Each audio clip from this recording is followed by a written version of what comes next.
ಶ್ರೀ ಗಣಪತಿ ಶಾರದಾ ಗುರುಭ್ಯೋ ನಮಃ. ಆಪದಾಮಪಹರ್ತಾರಂ ದಾತಾರಂ ಸರ್ವಸಂಪದಾಂ ಲೋಕಾಭಿರಾಮಂ ಶ್ರೀರಾಮಂ ಭೂಯೋ ಭೂಯೋ ನಮಾಮ್ಯಹಂ.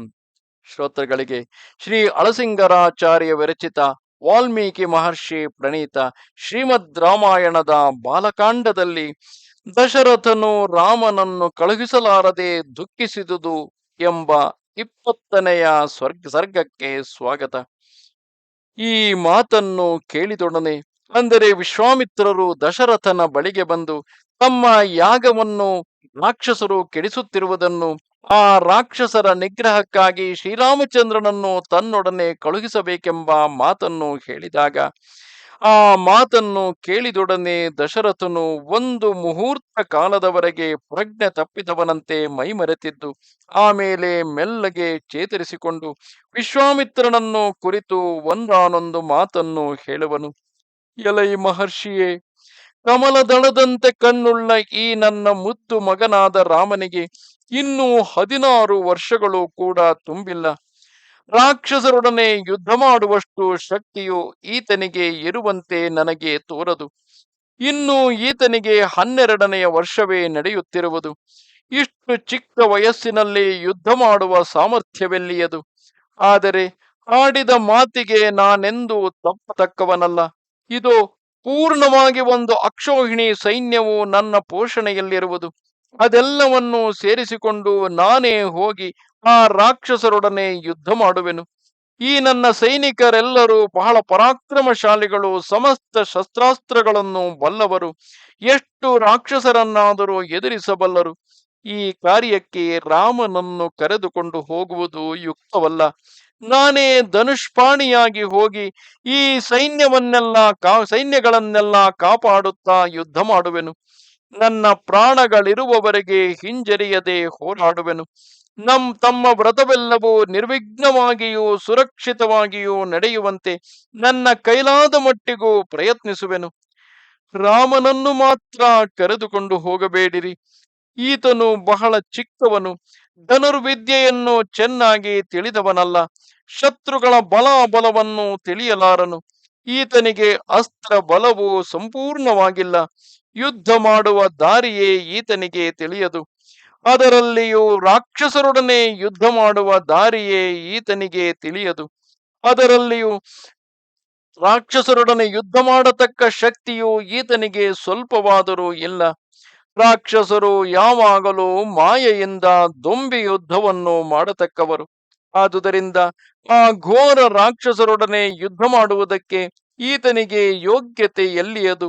ಎಲೈ ಋಷಿ ಶ್ರೇಷ್ಠನೇ, ರಾಮನ ಯೋಗ್ಯತಾಯೋಗ್ಯತೆಗಳ ವಿಚಾರವೂ ಹಾಗಿರಲಿ. ಆತನನ್ನು ಬಿಟ್ಟು ಮುಹೂರ್ತವಾದರೂ ನಾನು ಬದುಕಿರಲಾರನು. ಆದುದರಿಂದ ರಾಮನನ್ನು ಬಿಟ್ಟು ಬಿಡಿರಿ. ಹೇಗಾದರೂ ಈತನನ್ನು ಕರೆದುಕೊಂಡೇ ಹೋಗಬೇಕೆಂಬ ಹಠವು ನಿಮಗಿದ್ದ ಪಕ್ಷದಲ್ಲಿ ಆತನನ್ನು ಕರೆದುಕೊಂಡು ನಾನು ಚತುರಂಗ ಸೈನ್ಯಗಳೊಡನೆ ಬರುವೆನು. ಈಗ ನನಗೆ 60,000 ವರ್ಷಗಳಾದ ಮೇಲೆ ಬಹಳ ಶ್ರಮಪಟ್ಟು ಈ ಪುತ್ರನನ್ನು ಪಡೆದಿರುವೆನು. ಈ ರಾಮನನ್ನು ಮಾತ್ರ ಕರೆದುಕೊಂಡು ಹೋಗಬೇಡಿರಿ. ಈ 4 ಮಕ್ಕಳೊಳಗೆ ಈತನಲ್ಲಿಯೇ ನನಗೆ ಹೆಚ್ಚಾದ ಪ್ರೀತಿ ಇರುವುದು. ಈತನೇ ನನ್ನ ಹಿರಿಯ ಮಗನು.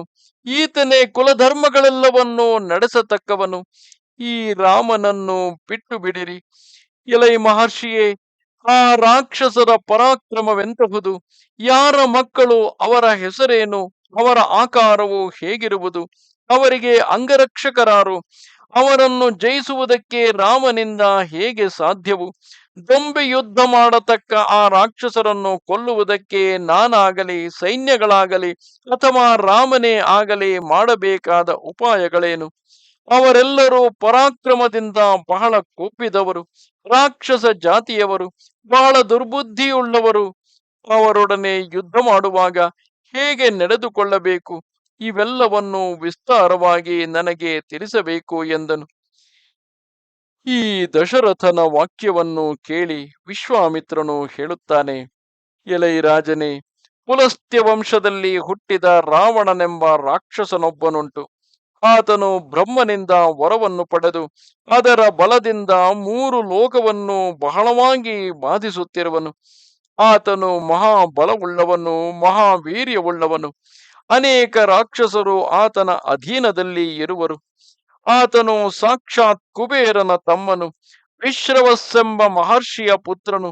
ಆತನ ಪರಾಕ್ರಮವು ಲೋಕಪ್ರಸಿದ್ಧವಾದುದು. ನೀನು ಈ ವಿಷಯವನ್ನು ಕೇಳಿರಬಹುದು. ಆತನೇ ಋಷಿಗಳ ತಪಸ್ಸಿಗೆಲ್ಲ ಯಾವಾಗಲೂ ವಿಘ್ನ ಮಾಡುತ್ತಿರುವವನು. ತಾನು ಬಾರದ ಕಾಲಗಳಲ್ಲಿ ಈ ರಾಕ್ಷಸರನ್ನು ಕಳುಹಿಸುವನು. ಅವರಲ್ಲಿ ಸುಬಾಹು ಮಾರೀಚರೆಂಬ ಮಹಾಬಲಶಾಲಿಗಳಾದ ಇಬ್ಬರು ರಾಕ್ಷಸರು ಪ್ರಧಾನರಾಗಿ ಬಂದು ನಮ್ಮ ಯಜ್ಞಕ್ಕೆ ವಿಘ್ನವನ್ನು ಮಾಡುತ್ತಿರುವರು ಎಂದನು. ಈ ಮಾತನ್ನು ಕೇಳಿ ರಾಜನು ವಿಶ್ವಾಮಿತ್ರರನ್ನು ಕುರಿತು, ಅಬ್ಬಾ, ಇನ್ನೇನು? ಹಾಗಿದ್ದರೆ ಆ ದುರಾತ್ಮನ ಎದುರಿಗೆ ನಾನೇ ನಿಲ್ಲಲಾರೆನಲ್ಲ. ಧರ್ಮಜ್ಞನೇ, ಮನ್ನಿಸು. ಈ ನನ್ನ ಚಿಕ್ಕ ಮಗುವಿನಲ್ಲಿ ದಯೆಯನ್ನಿಡು. ಭಾಗ್ಯಹೀನನಾದ ನನ್ನನ್ನು ಕಾಪಾಡು. ನೀನೇ ನನಗೆ ದೈವವು, ನೀನೇ ನನಗೆ ಪರಮ ಗುರುವು. ಎಲೈ ಮಹಾಮುನಿಯೇ, ಆ ರಾವಣನನ್ನು ನಾನು ಕೇಳಿ ಬಲ್ಲೆನು.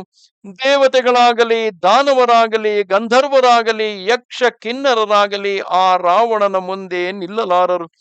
ಮನುಷ್ಯ ಮಾತ್ರನಾದ ನಮ್ಮ ಪಾಡೇನು? ಆತನ ಪರಾಕ್ರಮದ ಮುಂದೆ ಯಾರ ಪರಾಕ್ರಮವೂ ಸಾಗದು. ಆದುದರಿಂದ ಆತನೊಡನೆಯಾಗಲಿ, ಆತನ ಸೈನಿಕರೊಡನೆಯಾಗಲಿ ಯುದ್ಧ ಮಾಡಲಾರೆನು. ನನ್ನ ಸಮಸ್ತ ಸೈನ್ಯಗಳನ್ನು ಕಟ್ಟಿಕೊಂಡು ನನ್ನ 4 ಮಕ್ಕಳು ನನ್ನ ಸಹಾಯಕ್ಕೆ ಬಂದರು. ಇದು ಸಾಧ್ಯವಾಗುವ ಕೆಲಸವಲ್ಲ. ಎಲೈ ಬ್ರಾಹ್ಮಣೋತ್ತಮನೇ, ದೇವತೆಗಳಂತೆ ಕಾಂತಿಯುಳ್ಳವನಾದರೂ ಯುದ್ಧದ ಸಂಗತಿಯನ್ನೇ ತಿಳಿಯದ ಬಾಲಕನಾದ ಈ ರಾಮನನ್ನು ಎಂದಿಗೂ ನಿನ್ನೊಡನೆ ನಾನು ಕಳುಹಿಸಲಾರೆನು.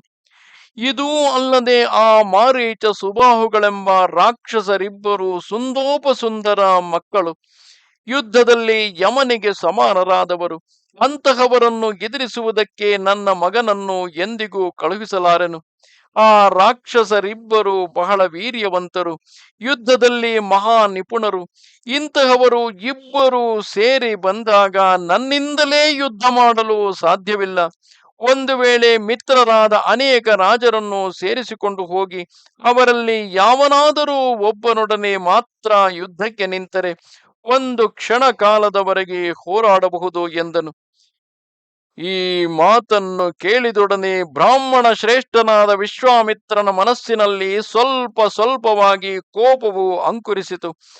ಕೊನೆಗೆ ಯಜ್ಞಕುಂಡದಲ್ಲಿ ಅಜ್ಯಾಹುತಿಯನ್ನು ಮಾಡುವಾಗ ಮೇಲೆ ಮೇಲೆ ಜ್ವಾಲೆಗಳನ್ನು ಕೆದರುತ್ತಿರುವ ಹೋಮಾಗ್ನಿಯಂತೆ ಆ ಕೋಪಾಗ್ನಿಯು ಜ್ವಲಿಸಲಾರಂಭಿಸಿತು. ಇಲ್ಲಿಗೆ 20ನೆಯ ಸರ್ಗವು ಸಮಾಪ್ತವು. ನಮಸ್ತೆ ಶಾರದೆ ದೇವಿ, ಕಾಶ್ಮೀರ ಪುರವಾಸಿನಿ. ತ್ವಾಮಹಂ ಪ್ರಾರ್ಥಯೇ ನಿತ್ಯಂ, ವಿದ್ಯಾದಾನಂಚ ದೇಹಿ ಮೇ. ನಮಸ್ಕಾರ.